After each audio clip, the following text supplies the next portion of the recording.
Morning, afternoon or evening, wherever you are. I'm Paul Clark and welcome to my studio. So what have I got for you lovely lot today? Well, it's another one of my Q&As. I haven't done one for some time, so I thought we'd have a go at answering some of your questions. And these are comments that have come from our Facebook group as well as the comments here on YouTube. And it won't be a video of just me talking. I've got lots of nice things to demonstrate as well. So come and join me and we'll answer some questions together.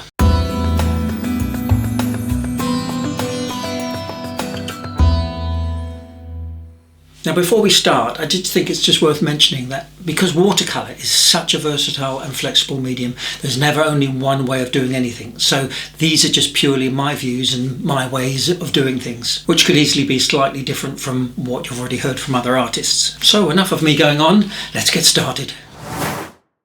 So Richard asked, any specific brand of masking tape you recommend?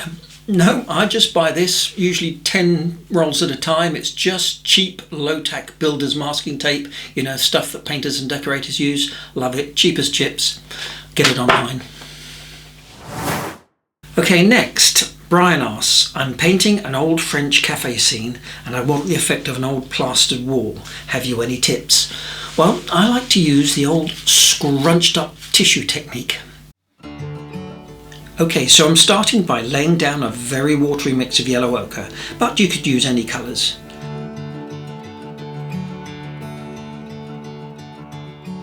I'm then dropping in some earth tones of burnt sienna and burnt umber, and even a little touch of purple, of course including a bit of splatting.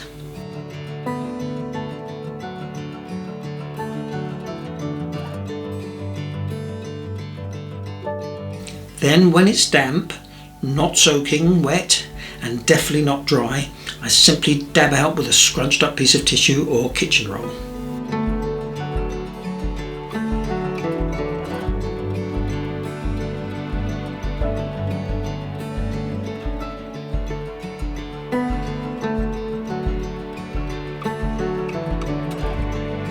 Voila! A nice random texture.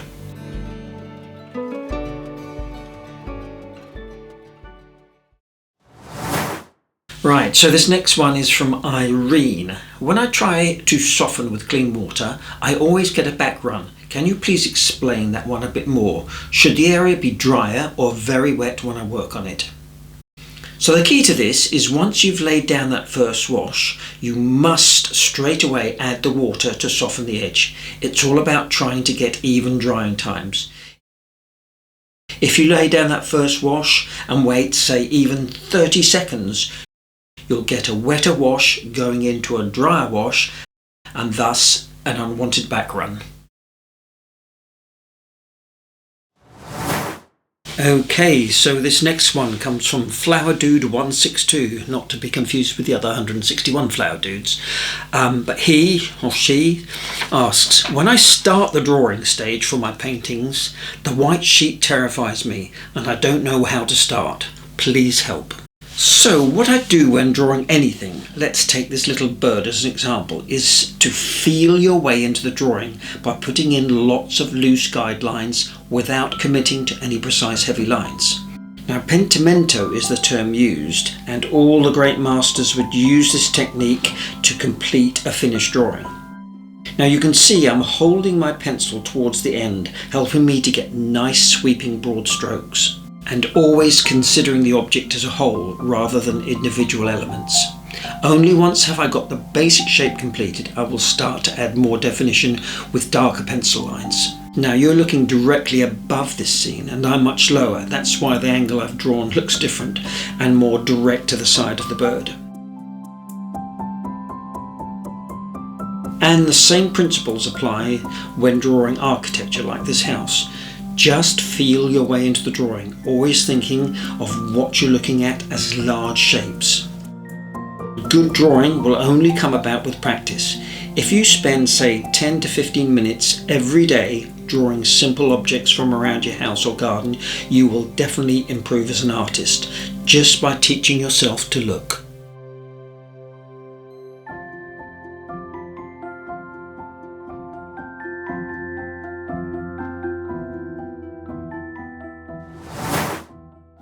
So Aussie Phil says, do you share your workspace with Margot? I don't think you could share your workspace with anyone, could you? Can you imagine it?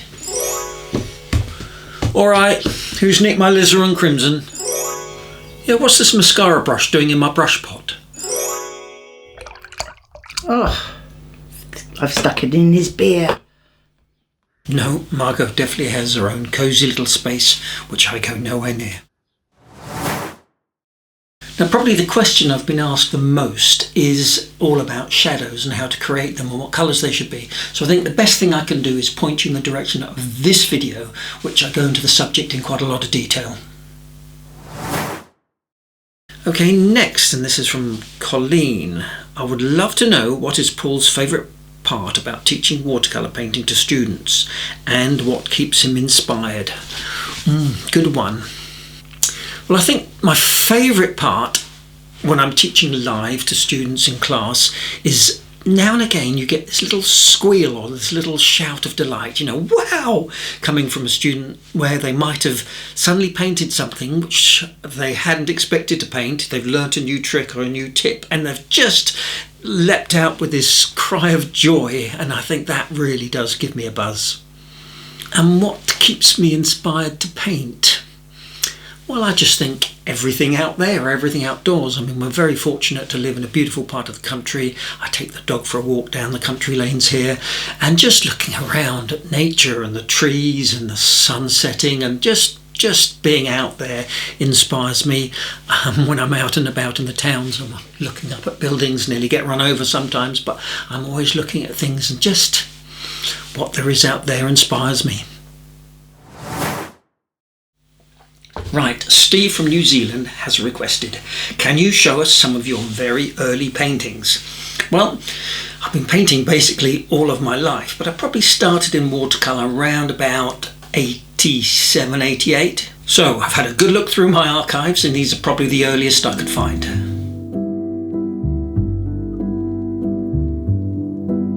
Now, back in the day I didn't sign and date my paintings, which is a bit silly really, but I'm sure all of these are from around about 1991 to about 95.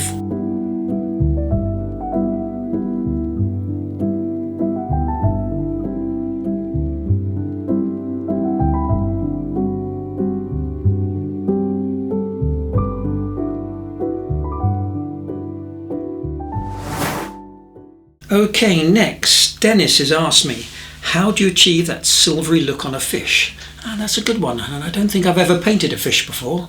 So, shall we have a dabble together? So, I had a few practices first, and although I was quite happy with these, I felt they were a little bit too detailed, and I was after something a little bit looser and fresher. So, I started with clean water, then dropped into the head area some warm colours.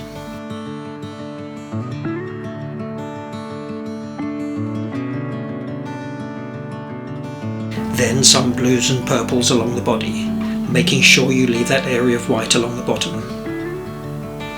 Then some Payne's grey along the edges. And I really do think it's those blues and greys that give that silvery look.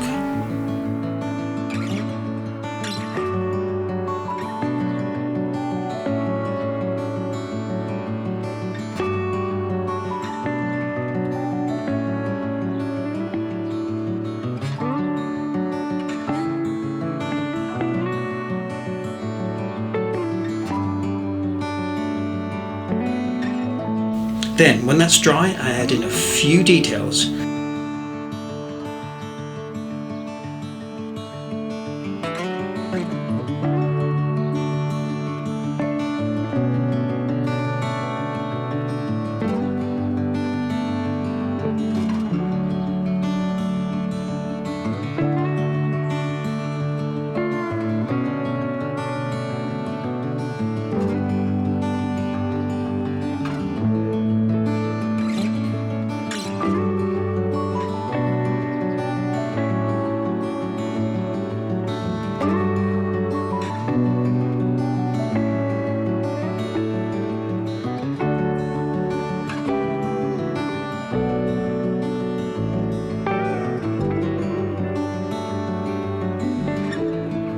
course it's going to be those little specks of white which make it glisten and sparkle.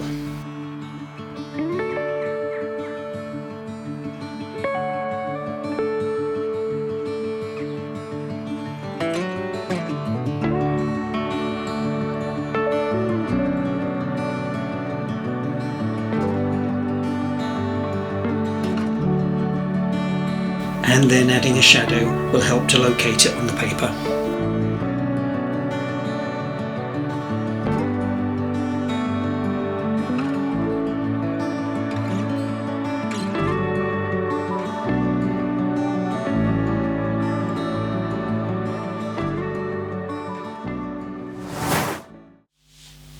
Okay, so Leslie asked, painting on canvas, yes or no? I was thinking of creating a large watercolour for my living room. Is there a canvas that works for watercolour?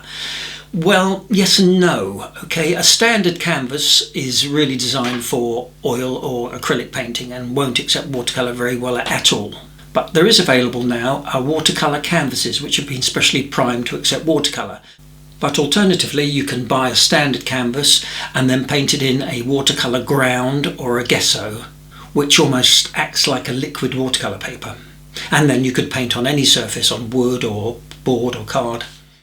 And I would highly recommend this book by Liz Chatterton if that's something that you're interested in. Right, so this is a good one. Kathy asks, how many times does Paul do a painting before he decides to video himself painting it for sharing on YouTube? Yeah, now what I do is I try and fool myself. I say I'm just going to do a practice run first, but I'll film it. And I would say 50% of the time I use that for YouTube. And then probably another 50% of the time I'll do it on the first or the second attempt. And then probably another 50% of the time on the third attempt. Hang on a minute, that's too many 50%s. I was never any good at maths. Anyway, you know what I mean. And I know we're all our worst own critics, aren't we? And sometimes we strive for perfection when it's not needed.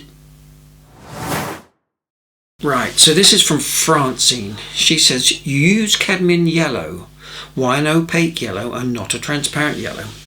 Well, a lot of that has to do with history, I suppose, because when I first started watercolour painting hundreds of years ago, the tutor that I had used cadmium yellow, so I've got used to it. I know its properties, I know exactly how it reacts, so from that point of view I've always stuck with it.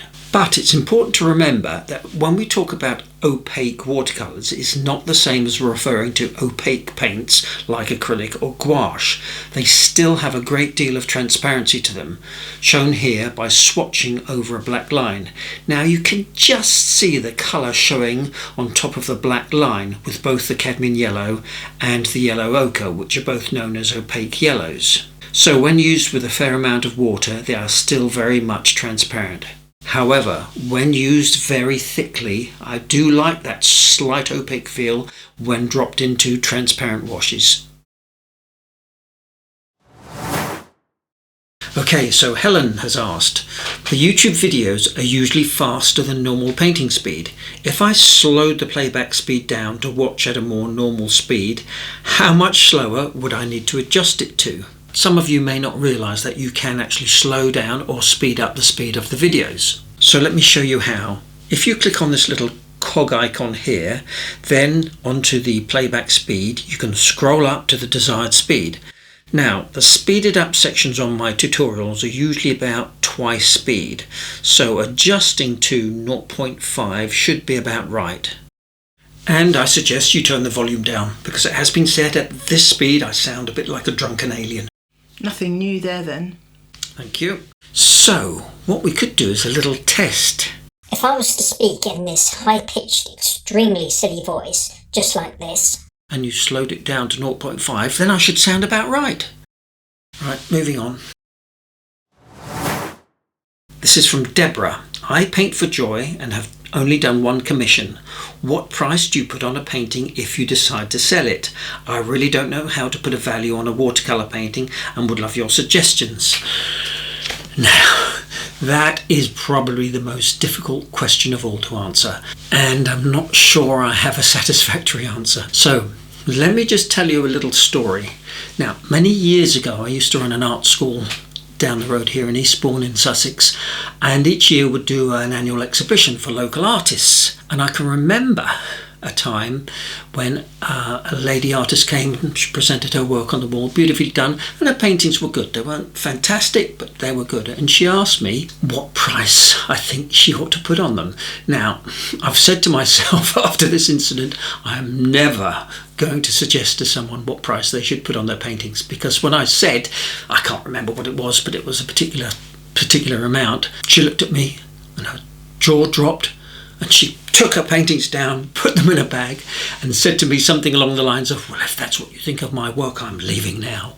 But I've also had it the other way. I can remember one gentleman, he put his display up of his paintings, and I thought they were rather nice. And again, he asked me what I felt they were worth. And I thought, oh no, don't ask me. And I suggested a particular price, and he looked at me, he says, really? That's fantastic. I never thought they'd be worth anywhere near that. I'll be delighted with that. So it just goes to show we all have our own interpretation of what a particular painting's worth. So the only advice I can really give is, what is the painting worth to you? Because there's no doubt if I'm particularly fond of a painting and it's one that I might even want to keep, then I'll definitely put a higher price on it. And as a general rule, larger paintings tend to be worth more value, obviously. Smaller paintings with less detail, less value. And for whatever reason, I can't think why, but watercolours do tend to have a less value than oils, for instance. So again, all I can really say is that bit of advice is that whatever the painting is worth to you. Now, that's probably not answered your question, but there we go. Okay, so next, Bridget has asked, when I look at your tutorials, I often wonder why you decide to paint the background, sky, water, etc. first, or a background object, house, tractor, car. I'm often unsure what I should start with first, foreground or background. Is there a rule? Well, if truth be known, I could easily paint the same scene several times and paint it in a completely different order. But generally, I do have a sort of a basic rule. So for example, with a painting like this, I'll always put the sky in first. Because skies play such an important role in any painting, I know that if I muck it up, I haven't wasted too much time and I can just start again. Now, always starting light to dark, the yellow would go down first in the sky. But while I have that colour mixed and on my brush, I would put the yellow reflection in the road and a light wash behind everything else. It's the same with the orangey colour on the roofs. While I've got that colour on my brush, I'll do all the roofs at the same time. And just like the drawing example earlier, I'm always considering the painting as a whole, building it up across the complete painting rather than completing one separate area. But I'll try not to stick to too rigid rules. You have to trust your instincts sometimes, and being more spontaneous can often result in painting things that you may not have planned. And as I've said a million times on this channel, never put pressure on yourself to paint a masterpiece every time. Just say to yourself when you start a painting, this one's just for a practice and just for fun, and often that's when you get your best results.